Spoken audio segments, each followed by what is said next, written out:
President Obama visits Capitol Hill to try and save his disastrous health care law. And Democrats resort to scare tactics. What a shock over repealing and replacing it. The Republican plan to cut health care wouldn't make America great again.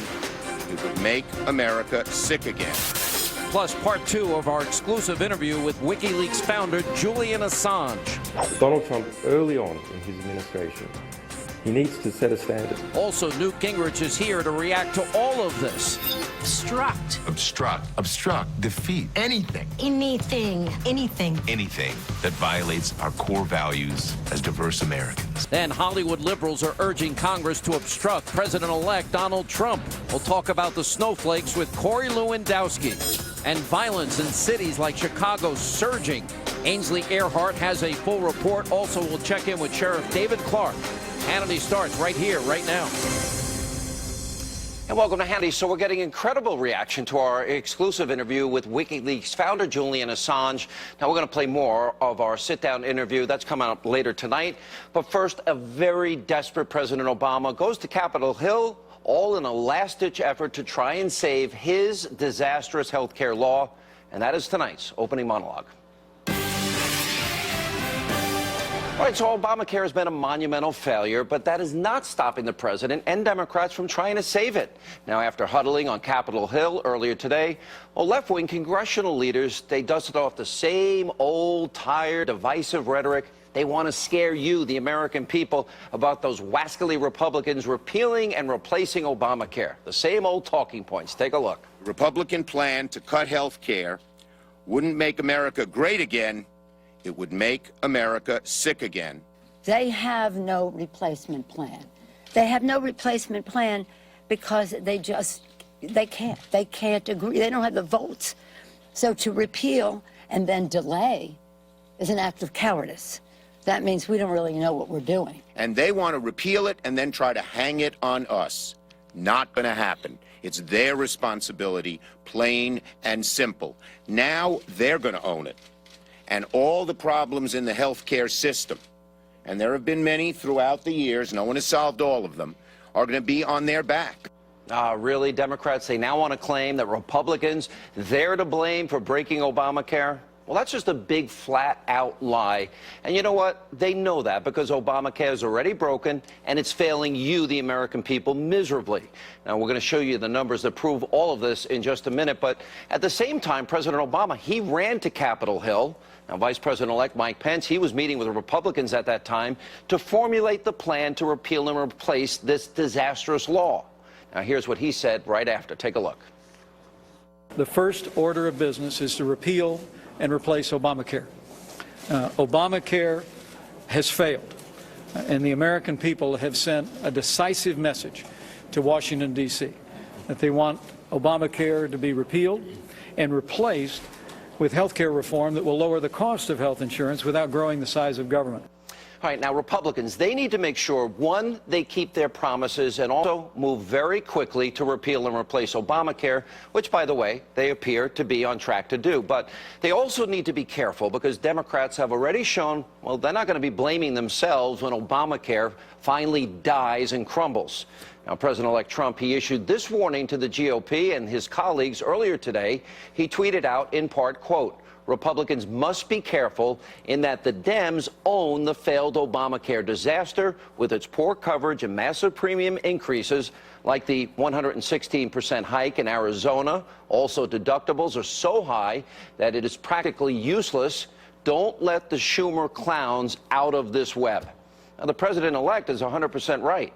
Republicans need to make President Obama and the Democrats own every lie they told, every failed promise they didn't keep, and remember all the times the president, remember this? Remember all the times he said this.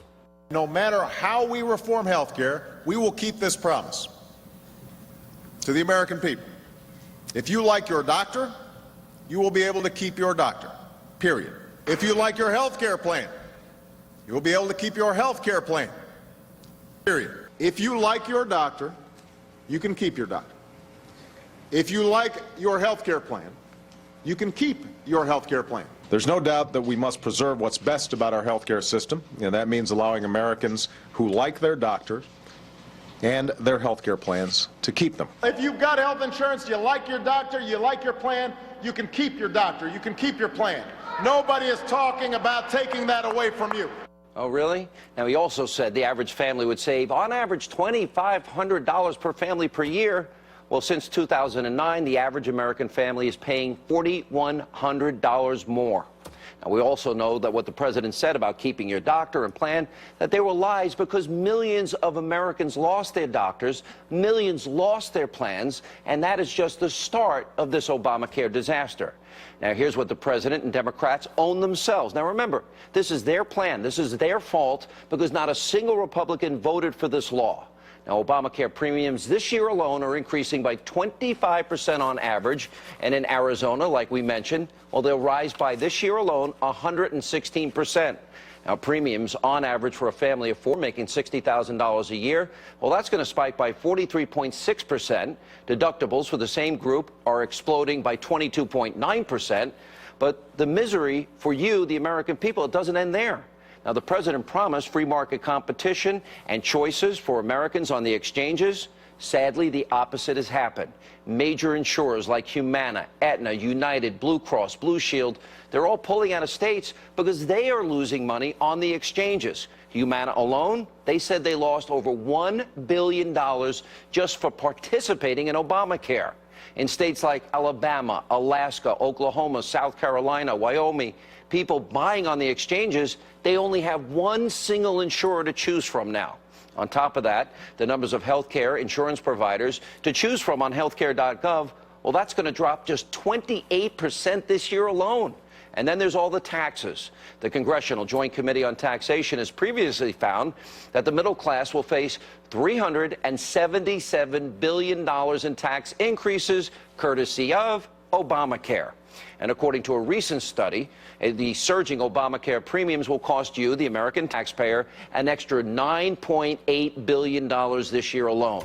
So the negative impact of Obamacare is obvious. You, the American people, have felt it directly, which is in part one of the reasons why so many voted for President-elect Trump.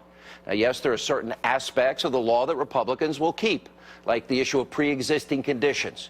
But Obamacare itself is a single, fundamental, massive, big government failure that needs to be completely scrapped and redone so we can offer better care, more free market competition, and, of course, lower costs for you, the American consumer. And tonight, there are just 16 days until the Obama nightmare ends.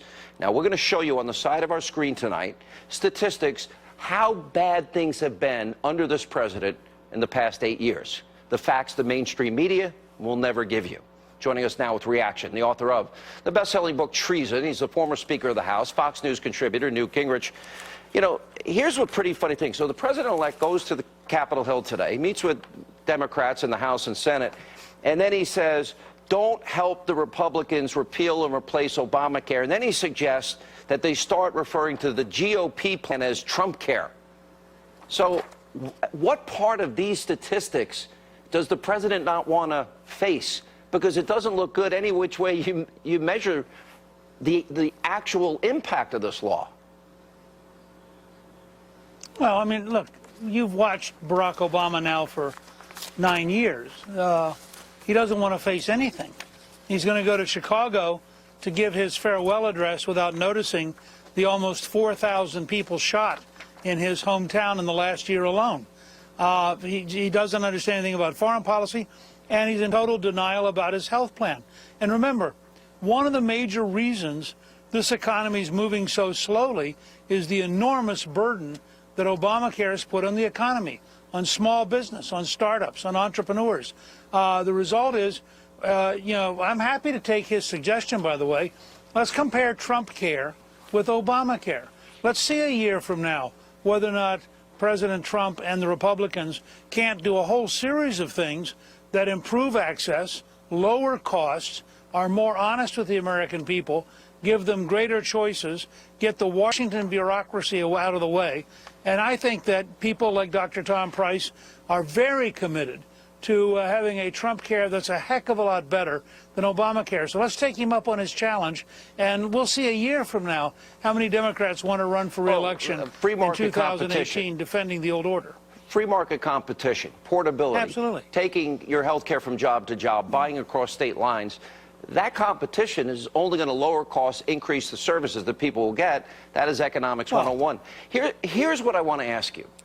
So if Donald Trump, because the president did not respect separation of powers, co-equal branches of government, if the first 3 or 4 hours of the Trump administration is to sign away and rescind all those executive orders, and the next thing is Donald Trump signs into law a repeal law of Obamacare, then the only thing that I see left that Obama's legacy is about would be refugees he's let into the country, some of whom may commit crimes in the future, the judges he appointed, and the $10 trillion in debt. It will almost be, and tell me if I'm wrong, it will almost be as if he didn't exist for the last 8 years. No, and he'll get a nice portrait in the White House. All presidents get nice portraits. So, but isn't it profound? He'll have a nice portrait. Oh, look, I've told people, this is like one of those dolls that you watch the air come out of it, and it shrinks and shrinks. By the time you get to Easter, the Obama legacy is going to be so small, you're going to need a microscope to find it. I think that no president in my lifetime, maybe no president in modern history, will have had as small an impact as Barack Obama, because he lied to the American people over and over again. He failed to work with the Congress. He tried to do everything by executive order, and executive orders last exactly as long as the president. So he's going to be very sobered by summer, watching virtually everything he thought he accomplished go away. So then I'm putting up the economic statistics on the side of the screen so our audience can see it for themselves tonight. But then you look on foreign policy, there's no Russian reset. Things are worse than ever. Our relations with Israel are worse than ever. I don't think anybody would argue the Iranian deal is any good, or Iraq is better off, or Afghanistan is better off. Our relationship with North Korea or China is better off. What foreign policy success does he cite? I think Benghazi? Well, Cuba. Okay, is that a success? Really? He's much closer to the Castro dictatorship than any American president's ever been. So I guess he could cite Cuba as his great success. Not that it did anything for the Cuban people, but it made Obama feel good. You know, Mike. No, but here's. Go ahead. You know, the challenge you and I have, and the challenge our audience has, is that the elite media is so totally in the tank for left-wing ideas and left-wing values that they can't report accurately any of this. And so they keep taking the word of various people. You know, the economy's very weak. The jobs that have been created, frankly, are undervalued jobs that in many cases are part-time. The fact is that people who want to get into the middle class have a harder time now. Obama has pushed according to the Gallup studies, he's pushed 25 million people out of the middle class in his 8 years. Now, that's an extraordinary negative achievement. Let me ask you this last question. Everything that Donald Trump has run on, Mike Pence said today to the Republican conference that it's time to be the party that now keeps their promises. I don't care if it's vetting refugees, building a wall, education back to the states, lowering the corporate tax to 15%, repealing and replacing Obamacare. All of these are really big ideas, and you've got resistance now and fear-mongering that is only just beginning. So you've been through this once before. What do you advise Donald Trump to do to navigate through the propaganda, the name-calling, the fear-mongering that predictably is going to emerge? Well, actually, I've been through it twice, once with Reagan, and then once as Speaker of the House in the 90s. I would say that the number one challenge to the team, led by President-elect Trump, is going to be remembering what matters, focusing on the important, not the urgent, and making sure every morning you get up and you say, look, this is what we were elected to do. We're going to keep focusing on it and understanding. If Chuck Schumer wants to be Senator No, that's his prerogative. That will shrink the Democratic Party. It'll set up a referendum in 2018. He says Donald Trump won't get any Supreme Court justice passed while he's the Senate Minority Leader. Well, of course, he can't stop that, because I think, you know, they're going to find out pretty rapidly that the Republicans are not going to tolerate the Democrats exploiting in a disciplined way the right to filibuster. I think he's going to. He could complete the disaster that Harry Reid started if he really does play that kind of a hard-nosed game. Mitch McConnell is a very smart tactician, and McConnell has a real obligation to get the cabinet approved and to get the Supreme Court nominee approved. My prediction is he will win. And let's look, if you're one of the 10 senators from states that Donald Trump carried, Manchin, you really want to go home having blocked everything? I don't think it would be good for Claire McCaskill or Joe Manchin if they did that. They're both up in 2 years. All right, stay right there. More with Newt Gingrich right after the break. And also coming up tonight right here. This is something a 14-year-old kid could have hacked Based on that. Podesta that way. Former Speaker of the House Newt Gingrich weighs in on my exclusive interview with WikiLeaks founder Julian Assange, and also later tonight. To use your congressional powers To obstruct. To obstruct. Obstruct, defeat, anything. Anything. Anything. anything that violates our core values as diverse Americans. Hollywood snowflakes and Hollywood liberals, they're all losing their minds over President-elect Trump. Anthony Scaramucci, Corey Lewandowski, they are here to respond. Also, Ainsley Earhart has a report on skyrocketing violence in Chicago. We'll get reaction from her and Sheriff David Clark straight ahead.